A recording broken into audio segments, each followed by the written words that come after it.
شام تک وہ بری طرح کام میں جھوتی رہی، جبکہ ملازمہ نے ہی اسے بتایا تھا کہ صرف رات میں ہی وہ نواب کے کمرے میں جا سکتی ہے، کیونکہ ہو سکتا ہے رات میں کبھی بھی نواب کو اس کی ضرورت پڑ جائے تو وہ اسے دستیاب رہنی چاہیے، کیونکہ وہ ان کے ساتھ ہی ونی ہو کر آئی ہے۔ اسے اپنا آپ ایک طوائف سے کم نہیں لگ رہا تھا، لیکن مجبوری تھی۔ مقدر نے اب یہ ذلت اس کے حصے میں ڈال دی تھی جسے اسے ساری عمر لے کر چلنا تھا۔ شاید خدا کو یہی منظور تھا۔ اپنی قسمت کے ساتھ سمجھوتا کرتے ہوئے وہ خود کو سمجھاتی رہی، جبکہ پورے گاؤں میں بری طرح اس نے اپنے آدمیوں کو پھیلا دیا تھا۔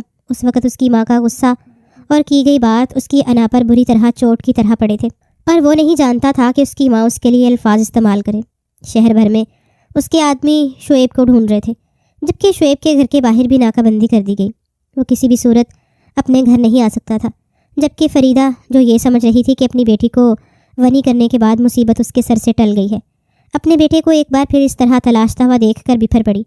وہ کسی بھی صورت شعیب کو نہیں کھو سکتی تھی، پہلے ہی اس نے باسم کو کھو دیا، اور یہ بات نوابوں کی شان کے خلاف تھی کہ وہ اپنے وعدے سے مکر رہے تھے۔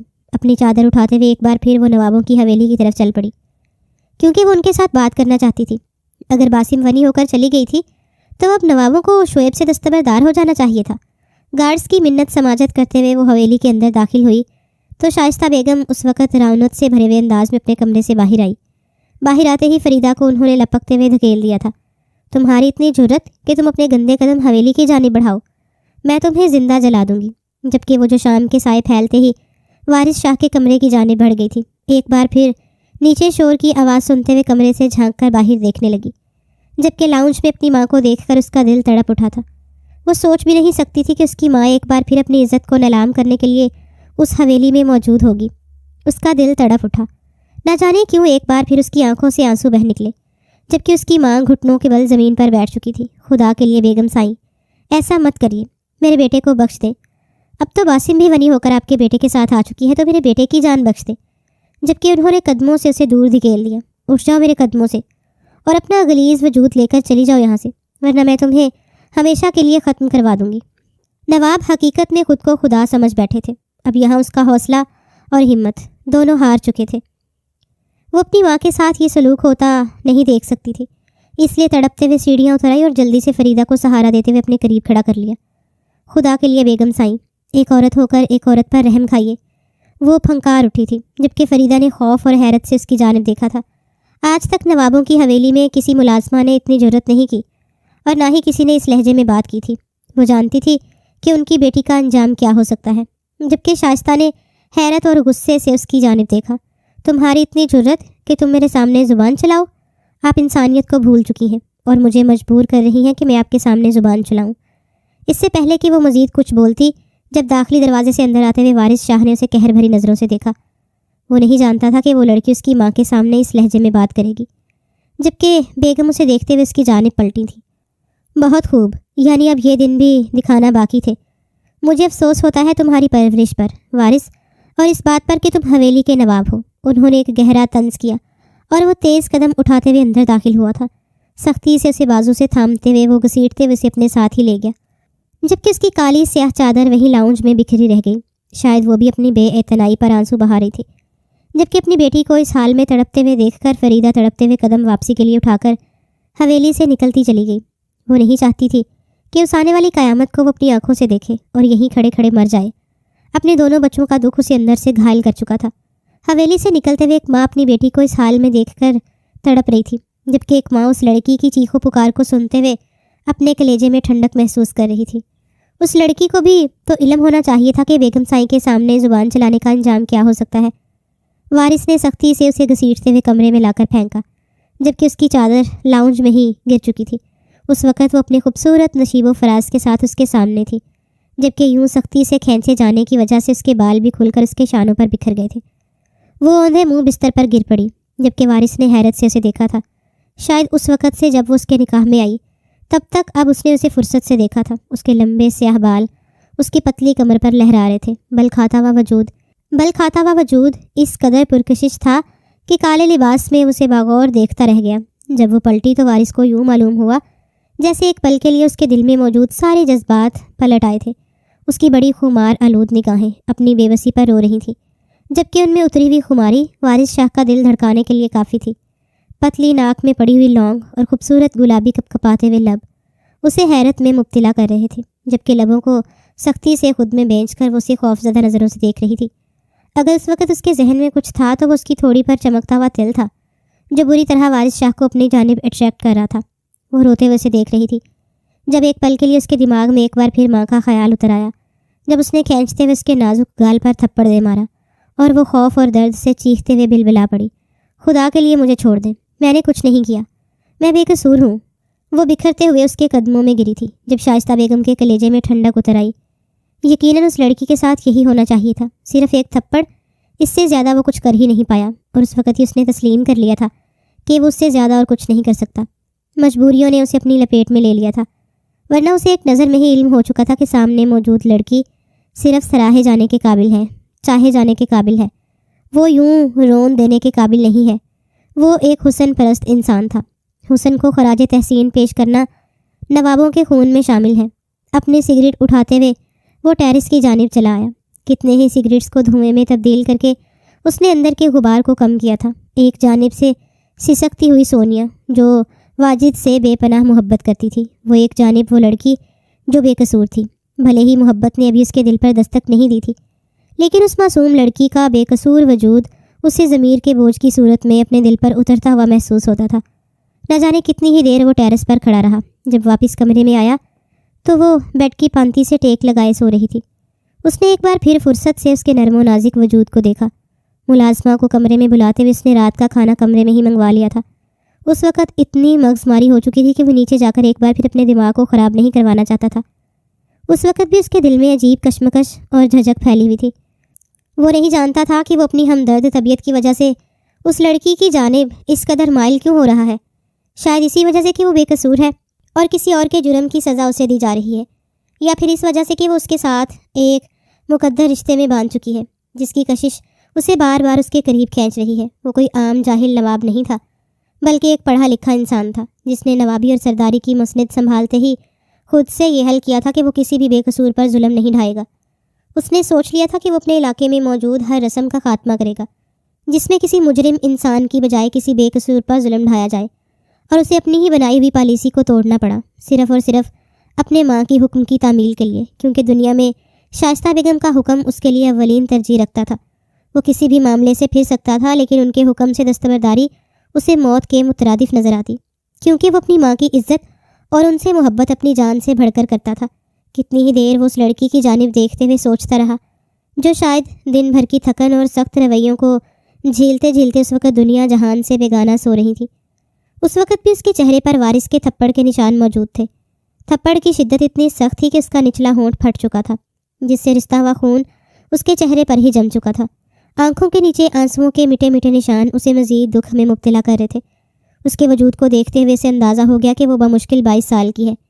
کچھ دیر کے بعد ملازمہ نے ٹرے اس کے کمرے میں لا کر رکھ دی۔ اماں سائی نے کھانا کھا لیا ہے؟ اس نے جاتے ہوئے ملازمہ سے پوچھا تو اس نے پلٹ کر سر ہلاتے ہوئے جواب دیا، جی نواب سائی، انہوں نے کھانا اپنے کمرے میں ہی منگوا لیا تھا، یعنی آج کسی نے بھی ڈائننگ ٹیبل کا رخ نہیں کیا۔ اس وقت سونیا عدت میں تھی اور عدت کے مطابق اسے اپنے گھر میں ہی رہنا تھا۔ عدت کے بعد اس کا ارادہ تھا کہ وہ سونیا کو جا کر اپنی حویلی میں لے آئے گا۔ سونیا کی شادی چند سال پہلے ہی ہوئی۔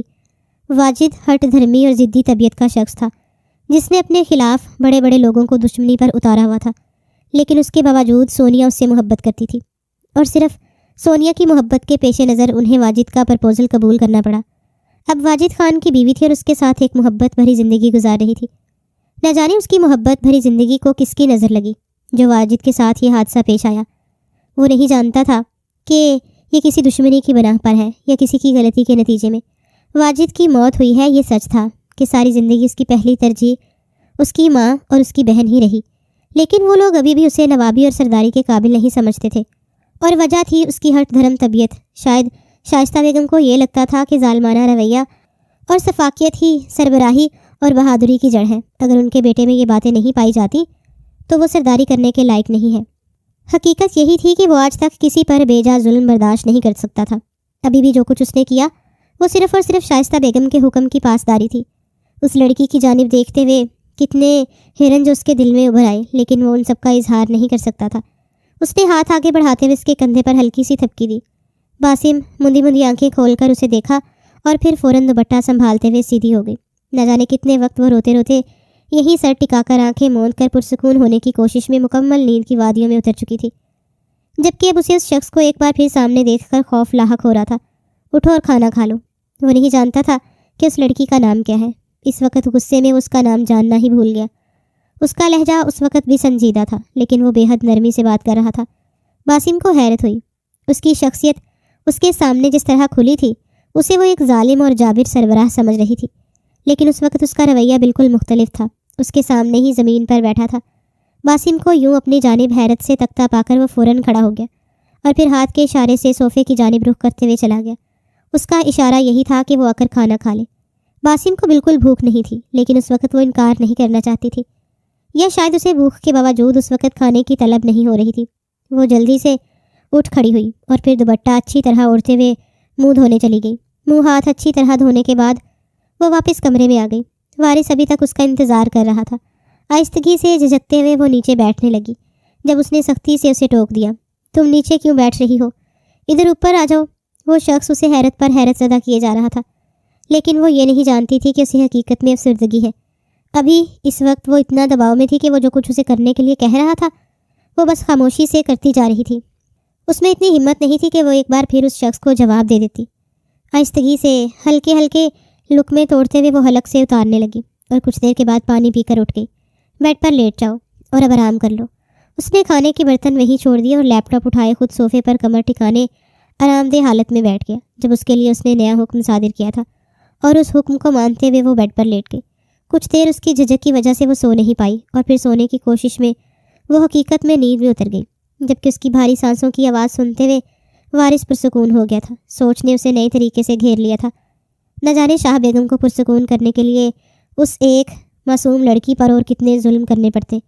اسے ہرگز اس نوابی اور سرداری کی گھٹیا اور مغرورانہ سوچ پر فخر اور ستائش نہیں تھی، بلکہ وہ اس چیز سے ہمیشہ افسردہ اور شرمندہ رہا کرتا۔ اگلا ہر دن باسم کے لیے ڈھیروں مصیبتیں لے کر آیا۔ شائستہ بیگم اس پر ہاتھ اٹھانے سے بھی باز نہیں آتی تھی، جبکہ وہ اس کے بھائی کو ڈھونڈنے کے لیے اس قدر مصروف تھا کہ چاہنے کے باوجود اس پر توجہ نہیں دے پاتا، جبکہ باسم ایک قید خانے میں آ چکی تھی۔ شائستہ بیگم اس پر ظلم و ستم کے پہاڑ توڑ دیتی، ملازموں کے سامنے اسے ذلیل و رسوا کر کے رکھ دیتی، حتیٰ کہ پورا دن اسے کھانے کے نام پر صرف چند بھاسی نوالے دیے جاتے، جبکہ رات کو وہ کھانا وارث کے ساتھ ہی کھایا کرتی تھیں۔ ابھی وارث اور اس کے درمیان کسی طرح کی بات چیت کا تبادلہ نہیں ہوا، بس وارث کبھی کبھار ہلکی پھلکی بات چیت اس سے کر لیا کرتا۔ وہ اس کے جواب میں آہستگی سے کچھ کہہ دیتی، جبکہ وہ کمرے میں اپنی علیحدہ شخصیت کے ساتھ اس پر آشکار تھا۔ باسم کو ہمیشہ ہی اس بات پر حیرت ہوتی کہ وہ شائستہ بیگم کے سامنے جس قدر مغرور اور اکڑ بھرے لہجے میں اسے مخاطب کرتا ہے، کمرے میں اس کا رویہ بالکل مختلف ہوتا ہے۔ نہ ہی اس پر کسی قسم کے مغرور رویے کا اظہار کرتے ہوئے ظلم و ستم کے پہاڑ توڑتا ہے، اور نہ ہی اسے اپنی کسی بیجا خواہش کا نشانہ بناتا ہے، جبکہ ابھی بھی اسے شائستہ بیگم کے سامنے دھتکارنے سے باز نہیں آتا، اور شائستہ بیگم چاہے جس طرح کا مرضی سلوک کرے وہ بس خاموشی سے دیکھتا رہ جاتا ہے۔ دوسری جانب وارث کو اندازہ ہو چکا تھا کہ شائستہ بیگم کی سربراہی میں وہ کس قدر برے رویے کا شکار رہتی ہے۔ شائستہ بیگم اس کے ساتھ جو رویہ اپناتی ہیں وہ کوئی اپنے بدتر غلاموں کے ساتھ بھی نہیں اپناتا۔ اسے ملازموں کے سامنے جس قدر ذلیل و رسوا کرتی ہے، اس طرح کوئی بھی لڑکی برداشت نہیں کرتی۔ لیکن اس روز کے بعد وہ کبھی بھی شائستہ بیگم کے سامنے کچھ نہیں کہتی، جبکہ شائستہ بیگم تو اب اس پر ہر طرح سے غالب تھی۔ اس روز بھی وہ شائستہ بیگم کے لیے چائے بنا کر لے آئی۔ جب شائستہ بیگم نے چائے اس کی جانب پھینکتے ہوئے اس کی گردن پر ہی جلا ڈالی، گردن کے ساتھ ساتھ اس کا کندھا بھی جل چکا تھا۔ جب وہ پھرتی سے پیچھے ہٹی، اس کی چیخ نے ملازموں کے ساتھ ساتھ وارث کو بھی اپنی جانب متوجہ کیا تھا۔ کمرے سے جلدی سے باہر نکلتے ہوئے وہ تیزی سے اس کی جانب لپکا۔ اماں سائیں، یہ آپ نے کیا کیا ہے؟ اس روز اس نے پہلی بار انہیں ٹوکا تھا۔ یہ اسی لائق ہے، میری چائے میں چینی ڈال دی اس نے، حالانکہ یہ جانتی ہے کہ میں پھیکی چائے پینے کی عادی ہوں، جبکہ کچھ دیر پہلے شاہ بیگم نے اسے خود ہی کہا تھا کہ اس کی چائے میں چینی ڈال کر لے آئے۔ وارث انہیں دکھ اور حیرت بھری نظروں سے دیکھتا رہ گیا۔ تم اپنے کمرے میں جاؤ، اس نے باسم کو کمرے میں بھیج دیا، جب وہ شدت سے کمرے میں آتے ہوئے رو پڑی تھی۔ خدا کے لیے اماں سائیں، اس طرح کا ظلم مت کیا کریں، میں خود ہی اسے اچھی طرح نپٹ رہا ہوں۔ میں دیکھ رہی ہوں کہ تم آج کل اس کی زیادہ طرفداری کر رہے ہو، مجھے یہ بات اچھی نہیں لگتی وارث۔ انہوں نے وارث کو ہی لتاڑ ڈالا، وہ کبھی بھی بات سمجھنے والوں میں سے نہیں تھی۔ خدا کے لیے اماں سائیں، رحم کریں خود پر اور اس لڑکی پر، خدا کی پکڑ بہت سخت ہے۔ وہ اپنے اصلی رویے میں لوٹ آیا تھا۔ آج اسے بے حد دکھ ہوا تھا اس لڑکی کے لیے، اس کی ماں اس حد تک بھی جا سکتی تھی، جبکہ شائستہ بیگم بس قہر بھری نظروں سے اسے گھورتے ہوئے اپنے کمرے میں چلی گئی۔ وہ باسم کے پیچھے ہی کمرے میں آیا جب وہ بیڈ پر اسے لیٹی ہوئی دکھائی دی۔ رونے سے اس کی آنکھیں شدت سے سرخ ہو چکی تھیں، جبکہ اس کا جسم آہستہ آہستہ لرز رہا تھا۔ اس نے آہستگی سے اس کی کروٹ اپنی جانب بدل لی، جب اس کی گردن پر واضح سرخ رنگ کے دھبے اسے مزید دکھ میں مبتلا کر رہے تھے۔ خدا کے لیے شاہ سائیں، مجھے ہمیشہ کے لیے ختم کر دیں، مجھ سے یہ اذیت برداشت نہیں ہوتی۔ اس نے بنا سوچے سمجھے وارث کے سامنے ہاتھ جوڑ دیے۔ وہ جو ہمیشہ اس کے سامنے چپ رہا کرتی، آج اس کا ضبط جواب دے گیا۔ مجھ سے یہ سب کچھ برداشت نہیں ہوتا شاہ سائیں، خدا کے لیے مجھ پر رحم کھائیے اور ہمیں ہمیشہ کے لیے موت کی نیند سلا دیں۔ وہ تھک چکی تھی۔ یہ سب کچھ سہتے سہتے بے جرم ہو کر نہ کردہ جرم کی سزا اسے اب ذہنی مریضہ بنا رہا تھا، جبکہ اس کی شفاف گردن پر وہ سرخ دھبے اس کے لیے بھی جان لیوا ثابت ہو رہے تھے۔ بنا سوچے سمجھے اس نے آہستگی سے اپنے لب اس کی گردن پر رکھ دیے۔ جب جھجک کے مارے وہ بے اختیار ہی اس سے دور ہو گئی۔ شاہ سائیں، اس نے آہستگی سے کہتے ہوئے اپنا دوپٹہ اٹھا لیا، جبکہ وہ بے خودی میں اس کی جانب لپک آیا تھا۔ مجھے معاف کر دو، میں جان بوجھ کر تمہارے ساتھ یہ سب کچھ نہیں کرتا۔ اس نے آہستگی سے اپنی پیشانی باسم کے ساتھ ملا دی، جبکہ باسم بس حیرت میں ڈوبے ہوئے سے دیکھ رہی تھی۔ سامنے بیٹھا شخص بے پناہ حسین تھا اور اپنے سارے حسن کے ساتھ اس کے سامنے دو زانوں بیٹھا تھا۔ اس کی آنکھوں میں محبت اور نرمی کی شدت سے وہ واقف تھی۔ ایسا کیسے ہو سکتا ہے کہ محبت ٹوٹ کر اس کی جھولی میں برسے اور وہ محبت کے لیے اپنی جھولی نہ پھیلائے؟ جو بھی تھا، ایک حسین رشتے میں بندھ جانے کے بعد وہ خود بھی اس شخص کی جانب خود کو متوجہ کرنے سے باز نہیں آئی تھی۔ وہ شخص اس کے لیے سارے جہان کا درجہ رکھتا تھا، چاہے رشتہ جس طرح بھی وجود میں آیا، لیکن وہ وارث کو اپنا سب کچھ مانتی تھی، اور ویسے بھی وہ اس کے ساتھ کسی قسم کی زیادتی نہیں کرتا تھا۔ ہاں، اتنا کہ وہ شائستہ بیگم کے سامنے اس کے حق میں آواز نہیں اٹھاتا اور اسے بھی وہ اپنی مجبوری گردان دیتی۔ اس کے بھائی نے جو کچھ اس کی بہن کے ساتھ کیا تھا، اتنا تو اس کا حق بنتا تھا۔ سونیا سے اس کے بھائی نے ساری زندگی کی خوشیاں چھین لیں، اس کی محبت چھین لی، اور اس کا محافظ اس کے سر پر نہیں رہا۔ سب کچھ اس کے بھائی کی وجہ سے ہوا تھا۔ مجھے آپ پر کوئی گلہ نہیں ہے، میں اس سب کی حقدار ہوں۔ وارث نے نرمی سے اس کے لبوں پر انگلیاں جما دیں۔ تم اس سب کی حقدار نہیں ہو، اس سب کا حقدار کوئی اور ہے۔ اس نے آنسو بھری نظروں سے اس کی جانب دیکھا۔ سائیں، مجھ سے یہ اذیت برداشت نہیں ہوتی۔ وہ اس کے سامنے زیر ہو چکی تھی، جبکہ مقابل نے نرمی سے اسے اپنی گود میں سمو لیا۔ وہ اس کی محبت کی حقدار تھی، اس کے جسم پر صرف باسم کا حق تھا، اور جو جانتی تھی کہ محبت یا بدلہ وہ شخص اس سے جس طرح کا تقاضا کرے وہ ہر تقاضا مان سکتی تھی۔ اس روز وہ اس کے سامنے ڈھیر ہوئی اور اس نے محبت سے اس کے سارے درد چن لیے۔ آہستگی سے اس کے لبوں سے اس کے گردن اور پھر اس کے دل تک رسائی حاصل کرتے ہوئے اس روز اس نے باسم کو جیت لیا۔ باسم اپنے پورے حق سے اس کے سامنے زیر ہو چکی تھی۔ اس نے اقرار کر لیا، دنیا کی ساری اذیتیں ایک جانب اور اس شخص کی باہوں میں موجود سکون ایک جانب، اس کا کوئی بھی ثانی نہیں ہو سکتا۔ محبت اس پر ٹوٹ کر برسی اور وہ محبت میں بھیگتی چلی گئی۔ اگلے آنے والے دن ایسے ہی خاموش تھے۔ جہاں کمرے میں اسے کبھی کبھار وارث کی محبت میسر آ جاتی، وہیں باہر مغرور اور اکڑ بھرا لہجہ وہ اس کی آنکھوں کی وارننگ سمجھ لیا کرتی۔ شائستہ بیگم سے کوئی بات نہیں تھی کہ وہ اسے ساری زندگی اپنا مجرم سمجھتی رہتی، جبکہ وارث اس سے سخت نفرت کرتا، جبکہ وارث اس سے نفرت نہیں کر پاتا۔ وہ سب کچھ کر سکتا تھا، لیکن باسم سے نفرت کا سوال ہی پیدا نہیں ہوتا۔ اتنے دن گزر چکے تھے، لیکن اس نے ابھی تک فریدہ بیگم سے ملاقات نہیں کی تھی، اور فریدہ جو اپنے بیٹے اور بیٹی کے دکھ میں گھلتی جا رہی تھی، اس کے لیے ہر روز ایک نئی اذیت انتظار میں ہوتی۔ چند دنوں میں وارث کے لیے بے پناہ مصروفیت تھی۔ وہ چاہنے کے باوجود اس پر توجہ نہیں دے پاتا تھا، لیکن ان دنوں وہ اکثر رات کو بھی گھر سے دیر سے آیا کرتا، جبکہ شائستہ بیگم کا رویہ ابھی بھی ویسے کا ویسا تھا۔ باسم سارا دن گھر کے کاموں میں جتی رہتی۔ چند دنوں سے اس کی طبیعت کافی خراب تھی، لیکن وہ اس کے بارے میں صرف وارث کو ہی بتانا چاہتی تھی، کیونکہ وہ جانتی تھی شائستہ بیگم اس کی کسی بھی بات پر اعتماد نہیں کریں گی، بلکہ اسے مزید تکلیف سے دوچار ہونا پڑے گا۔ وہ کتنے ہی دن وارث کا انتظار کرتی رہی، لیکن وہ اس کے سو جانے کے بعد ہی آتا اور صبح جلدی واپس چلا جاتا۔ ایسا کوئی دن نہیں ملا کہ وہ اسے اپنی طبیعت کے بارے میں بتاتی، لیکن ہر روز ہونے والی کمزوری اسے لاغر کرتی جا رہی تھی۔ بالآخر ایک روز وہ کھانا بناتے ہوئے کچن میں ہی گر گئی۔ اس کا دماغ بری طرح چکرا رہا تھا، سامنے بالکل اندھیرا چھا گیا۔ وہ سہارے کے لیے ہاتھ مارتی گری اور پھر ہوش و حواس سے بیگانہ ہو گئی۔ ملازمہ نے بھاگ کر شائستہ بیگم کو بتایا تھا وہ کچھ شک میں مبتلا ہو چکی تھی۔ اسے اٹھاؤ اور کمرے میں لے کر جاؤ، انہوں نے ملازمہ سے کہا تو وہ سہارا دیتے ہوئے اسے وارث کے کمرے میں لے کر گئی، جبکہ تھوڑی دیر کے بعد شائستہ بیگم نے کال کر کے ڈاکٹر کو بلوا لیا۔ یہ ماں بننے والی ہے، ڈاکٹر نے اٹھتے ہوئے آہستگی سے کہا، اور شائستہ بیگم بس سرخ چہرہ لیے اسے دیکھتی رہ گئی۔ یہ کیا کہہ رہی ہو تم؟ ان کے غصے کی کوئی حد نہیں تھی، جبکہ باسم نے لرزتے ہوئے اپنا ہاتھ اپنے پیٹ پر رکھ لیا۔ جو کچھ اس کے ساتھ ہو چکا تھا اس کے بعد اس ننھی اور معصوم جان کو کسی مصیبت میں ڈالنا اسے بالکل گوارا نہیں تھا۔ مجھے یہ بچہ کسی قیمت نہیں چاہیے، انہوں نے ڈاکٹر کا لحاظ کیے بنا ہی کہہ دیا، جبکہ ڈاکٹر بھی بجھا بجھا سا چہرہ لے کر کمرے سے باہر نکل گئی۔ وہ یہ سب کچھ کرنا چاہتی تھی لیکن وارث کی مرضی سے اب انہیں وارث کے آنے کا بے چینی سے انتظار تھا۔ تبھی جیسے ہی وہ گھر داخل ہوا، شائستہ بیگم نے آسمان سر پر اٹھا لیا تھا۔ اب یہ دن دیکھنا باقی تھا، اب میں یہاں اس حویلی میں اس کی اولاد پالتی رہوں گی۔ ان کے غصے کی کوئی حد نہیں تھی۔ کیا ہوا ہے اماں؟ وارث ابھی تک ناسمجھ بن کر انہیں دیکھ رہا تھا۔ یہ بھی میں تمہیں بتاؤں گی وارث، انہوں نے برہم ہوتے ہوئے کہا، یہ لڑکی ماں بننے والی ہے، یعنی ونی میں آئی ہوئی لڑکی سے اب تم اولاد پیدا کرواؤ گے۔ جبکہ باسم نے دہلتے ہوئے وارث کی جانب دیکھا تھا۔ اسے یقین نہیں آ رہا تھا کہ نہ جانے وارث کی جانب سے کیا فیصلہ سنا دیا جائے۔ اگر اس کی موجودگی میں اس کا بچہ غیر محفوظ رہا تو وہ اس بات کو کبھی بھی برداشت نہیں کرے گی۔ جبکہ وارث کی آنکھوں میں حیرت اتر آئی تھی، ایک خوشگوار حیرت جو باسم کی نظروں سے چھپی ہوئی نہیں تھی۔ وارث، مجھے کسی صورت بھی یہ بچہ نہیں چاہیے۔ پہلے میں 3 ماہ اس لڑکی کو جس طرح برداشت کر چکی ہوں وہ میں ہی جانتی ہوں۔ جبکہ وارث نے آگے بڑھتے ہوئے انہیں کندھوں سے تھام لیا۔ آپ مجھے چند دنوں کا وقت دیں، میں سب کچھ آپ کی مرضی کے مطابق کر دوں گا۔ جبکہ باسم کو اشارہ کرتے ہوئے اس نے کمرے میں جانے کے لیے کہا تھا، جو اپنی جان بخشی پر ایک اطمینان بھری سانس لیتے ہوئے کمرے کی جانب چلی گئی۔ شائستہ بیگم کی موجودگی میں واقعی سکون جیسی چیز کا کوئی نام نہیں تھا۔ کچھ دیر کے بعد وہ کمرے میں آیا تو وہ بے یقین سا باسم کو دیکھتا رہا، جبکہ باسم ابھی بھی خوف زدہ نظروں سے اسے دیکھ رہی تھی۔ شاہ سائیں، کیا واقعی آپ اس بچے کو ختم کروا دیں گے؟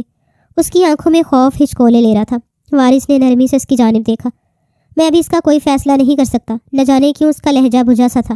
میں اپنے ساتھ ہونے والی ہر ناانصافی کو برداشت کر لوں گی شاہ سائیں، لیکن میں اپنے بچے کو کچھ نہیں ہونے دوں گی۔ اس نے پیٹ پر ہاتھ رکھتے ہوئے وارث کی جانب دیکھا، جبکہ وہ بس باسم کو دیکھتا رہا۔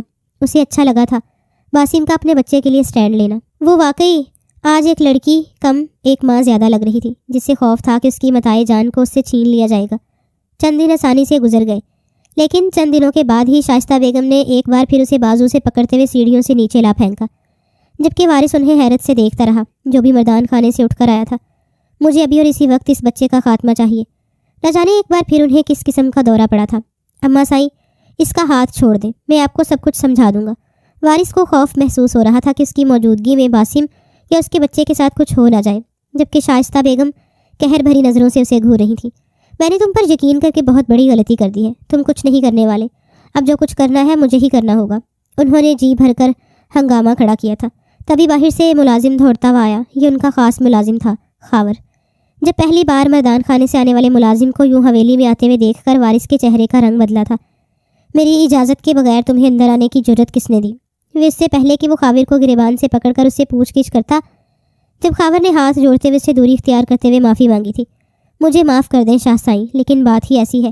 دراصل میں آپ کو یہ بتانے آیا ہوں کہ واجد خان کا قاتل بی بی جی کا بھائی نہیں بلکہ ان کے پرانے دشمنوں میں سے کوئی ہے۔ جبکہ وارث شاہ کے چہرے کا رنگ بدلا تھا۔ وہ سوچ بھی نہیں سکتا تھا کہ حقیقت اس قدر مختلف ہو سکتی ہے۔ جبکہ شائستہ بیگم بس حیرت اور بے یقینی سے خاور کو دیکھ رہی تھی۔ یہ کیا کہہ رہے ہو تم؟ اس نے سب کے سامنے یہ سب کچھ کیا تھا شاہ بیگم، وہ بس نظر کا دھوکا تھا اور کچھ نہیں۔ ابھی وہ شخص پکڑا گیا ہے، بلکہ واجد خان کے بھائیوں نے اسے گرفتار بھی کروا دیا ہے۔ بی بی سائیں کا بھائی اس سب میں شامل نہیں۔ جبکہ شائستہ بیگم ابھی بھی بے یقین اور شرمسار سی تھی، جبکہ وارث کے بھی تاثرات ان سے مختلف نہیں تھے۔ جبکہ وہ وہی زمین پر ہی بیٹھ گئی۔ آج تک اس نے کچھ نہیں برداشت کیا تھا۔ اس کے ساتھ جو رویہ بھی رکھا گیا اس نے خاموشی کے ساتھ صبر کیا، کیونکہ وہ جانتی تھی کہ اس کے بھائی نے ان لوگوں کے ساتھ بہت برا کیا ہے، لیکن حقیقت اسے بھی ہلا کر رکھ دینے والی تھی۔ اگلی شام ہی وارث شاہ نے اسے واپس اپنے والدین کے پاس بھیج دیا۔ وہ بے قراری سے اپنا سامان لے کر اپنی ماں کے پاس چلی گئی۔ اس گھر سے اور وارث کی زندگی سے جانے کا جس قدر افسوس تھا، اس سے زیادہ خوشی تھی کہ اس کا بھائی بے گناہ ثابت ہو گیا اور وہ اپنی ماں سے دوبارہ مل سکتی تھی۔ جبکہ شائستہ بیگم کو ایسی چپ لگی کہ انہوں نے دوبارہ باسم کا سامنا ہی نہیں کیا۔ اس شام وہ بے قراری سے اپنی ماں کو ملنے کے لیے گئی اور پھر کتنی ہی دیر ان کے گلے سے لگ کر روتی رہی۔ اس کا بھائی بھی اس گھر میں موجود تھا، جبکہ کچھ رشتہ دار بھی بطور مبارکباد ان کے گھر آئے ہوئے تھے۔ فریدہ کو تو جیسے یقین ہی نہیں آیا۔ باسم کو اتنے عرصے کے بعد وہ خود بھی دیکھ کر حیران و پریشان تھی۔ خدا نے انہیں نعمتوں اور رحمتوں سے نواز دیا تھا۔ جہاں ان کے بیٹے کی زندگی بخش دی گئی، وہیں ان کی بیٹی بھی اس قید سے آزاد ہو کر آئی تھی، لیکن شاید اسے اپنے ظالم زیات کی عادت ہو چکی تھی۔ رات ڈھلتے ہی اس کا خیال اس کے ذہن میں اترنے لگا۔ مہمان واپسی کے لیے چلے گئے۔ جب وہ شعیب کے کمرے میں آ گئی، شعیب جس قدر خاموش اور بجھا بجھا سا تھا، اسے یہ دیکھ کر حیرت ہوئی۔ اس کے بھائی کو تو اس قدر خوش ہونا چاہیے تھا، لیکن وہ جوش و خروش اور خوشی اس کی آنکھوں میں نہیں تھی، بلکہ ایک گہری چپ نے اس کے لبوں کو سی دیا تھا۔ وہ آہستگی سے اس کے پاس بیٹھ گئی۔ کیا بات ہے شعیب، کیا تمہیں خوشی نہیں ہوئی کہ اصل مجرم پکڑا گیا؟ جبکہ شعیب خاموشی سے اسے دیکھتا رہا۔ تم نہیں جان سکتی کہ میں نے تمہارے لیے کیا کچھ برداشت کیا ہے، لیکن اب میں خوش ہوں، اب میں آزاد ہوں، اپنی مرضی کی مالک ہوں، اور جو کچھ چاہوں کر سکتی ہوں۔ اس نے ارسلان کو چہکتے ہوئے سب کچھ بتا دیا، لیکن وہ ابھی بھی خاموش نظروں سے اسے دیکھ رہا تھا۔ کیا ہوا؟ تم خوش کیوں نہیں ہو شعیب؟ اس نے آہستگی سے اس کے ہاتھ پر ہاتھ رکھ دیا۔ واجد خان کو میں نے ہی مارا تھا۔ یہ ایک ایسا بم تھا جو اس کی سماعتوں پر ایک بار پھر پھوڑا گیا، جبکہ وہ بے یقین ہو کر اٹھتی چلی گئی، جبکہ اس بات سے وارث شاہ اچھی طرح واقف ہے۔ شعیب بے یقین سے اپنی بہن کو بتا رہا تھا، جبکہ وہ خود بھی حیرت کا مجسمہ بنے کھڑی تھی۔ اگر حقیقت یہ تھی تو پھر شاہ کی یہ کوئی اور چال تھی؟ یہ تم کیا کہہ رہے ہو؟ شاہ سائی نے مجھے خود اماں کے گھر بھیجا ہے، اور اس کے سامنے ہی اس بات کا اقرار کیا گیا ہے۔ لیکن شعیب اپنی بات پر قائم تھا۔ اس نے واضح لفظوں میں کہہ دیا کہ واجد کو اسی نے مارا ہے۔ وہ سمجھ نہیں پا رہی تھی کہ آخر اس واقعے میں کس قدر سچائی ہے۔ اگر شعیب نے واجد خان کو مارا تھا تو پھر حقیقت تو یہی تھی کہ شعیب کے مل جانے کے بعد وارث اسے زندہ دفنا دیتا۔ لیکن نہ صرف وہ لوگ اس بات کو ماننے سے انکار کر رہے تھے، بلکہ انہوں نے باسم کو بھی آزاد کر دیا تھا، اور اگلے ہی دن وہ ایک بار پھر حویلی میں تھی۔ آہستگی سے سیڑھیاں چڑھتے ہوئے وارث کے کمرے میں چلی گئی۔ شائستہ بیگم نے اسے کچھ بھی نہیں کہا تھا، شاید وہ خود بھی شرمسار تھی۔ اتنے عرصے میں جس قسم کا رویہ انہوں نے روا رکھا تھا، انہیں یہ سوچ کر ہی حیرت ہو رہی تھی۔ نہ جانے انہوں نے ایک ایسی لڑکی کو اپنے ظلم کا نشانہ بنائے رکھا جو لڑکی قصوروار تھی ہی نہیں، اور یہ بات مسلسل ان کے ذہن میں گردش کر رہی تھی۔ وہ کمرے میں آئی تو وارث بیڈ پر بیٹھا لیپ ٹاپ پر کام کر رہا تھا، جبکہ اسے دیکھتے ہوئے وارث کو حیرت نہیں ہوئی تھی، جیسے وہ جانتا تھا کہ وہ ضرور پلٹ کر آئے گی۔ آہستگی سے چلتے ہوئے اس کے قدموں میں بیٹھ گئی۔ میں ابھی بھی اس حقیقت کو سمجھ نہیں پائی سائیں، اس نے وارث کی آنکھوں میں دیکھا تھا، جبکہ اس کے لہراتے ہوئے بال ابھی بھی شانوں پر پڑے تھے۔ اپنے کندھوں پر ڈالی ہوئی چادر کو اس نے اچھی طرح ارد گرد لپیٹ رکھا تھا، جبکہ وارث نے آہستگی سے اٹھا کر اسے اپنے سامنے بٹھا لیا۔ محبت بڑے بڑے مردوں کو زیر کر دیتی ہے، اور مجھے یہ بات ماننے میں کوئی آر محسوس نہیں ہوتی کہ محبت نے مجھے تمہارے سامنے زیر کر دیا۔ میں اپنے پورے ہوش و حواس میں اس بات کا اقرار کرتا ہوں کہ میں باسم شاہ سے بے پناہ محبت کرنے لگا ہوں، اتنی کہ میں اس کی خاطر ہر مجرم کو معاف کر سکتا ہوں، اور شاید یہ علاقے میں پہلا سردار ہوگا جس نے صرف اپنی بیوی کی محبت میں اپنی بہن کے گناہ گار کو معاف کر دیا۔ نہ صرف معاف کیا بلکہ پورے علاقے میں اسے بے گناہ ثابت کر دیا۔ اس شخص کو گناہ گار ثابت کرتے ہوئے میں نے ہی گرفتار کروایا ہے، اور کچھ عرصے کے بعد میں ہی اسے آزاد کروانے کے بعد غائب کروا دوں گا۔ میں نے تمہارے بھائی کو معاف کیا، تمہاری محبت کے صدقے معاف کیا، کیونکہ میں جانتا تھا جب تک اس بات کو ثابت نہیں کروں گا میری ماں کی نظر میں تم کبھی بھی میری بیوی ثابت نہیں ہو سکتی۔ میں جانتا ہوں کہ میری ماں شرمندہ ہے، اور مجھے امید ہے تم بھی ان کی زیادتیوں کو بھول جاؤ گی۔ وہ شخص حقیقت میں اس کے لیے نعمت خداوندی تھا، جس پر وہ جتنا شکر ادا کرتی اتنا ہی کم تھا۔ اس نے آہستگی سے وارث کے ہاتھوں پر اپنا ماتھا ٹکا دیا۔ آپ میرے لیے کسی نعمت سے کم نہیں ہے، جبکہ اس نے جھکتے ہوئے باسم کے سر پر اپنے لب رکھے تھے۔ وہ اسے محبت کرنا سکھا چکی تھی، اور اس چیز سے بڑھ کر اور کیا خوبصورت ہو سکتا تھا۔